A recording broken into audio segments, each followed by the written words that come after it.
Ah, bilisan mo! Iha, may pinatay si Ari. 18 pa lang siya. Hindi siya pwedeng makulong.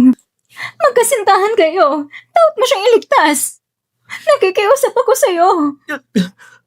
Pakiusap. Please, Shinran. Magiging sayo ako magpakailanman. Kahit gaano pa katagal, hihintayin kita. Basta tulungan mo na si Ari. Sasagutin namin ang lahat ng gastusin ng iyong ina. Oo, Nakikiusap ako.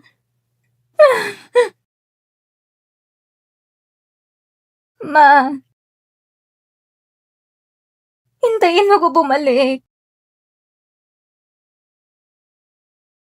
ang bilanggo na si Dong Xingran ay nagdulot ng aksidente sa trapiko na nagresulta ng isang kamatayan, hinatulan ng 7 taong pagkakulong. Bakit ikaw na isang bilanggo pumunta pa sa aming bahay?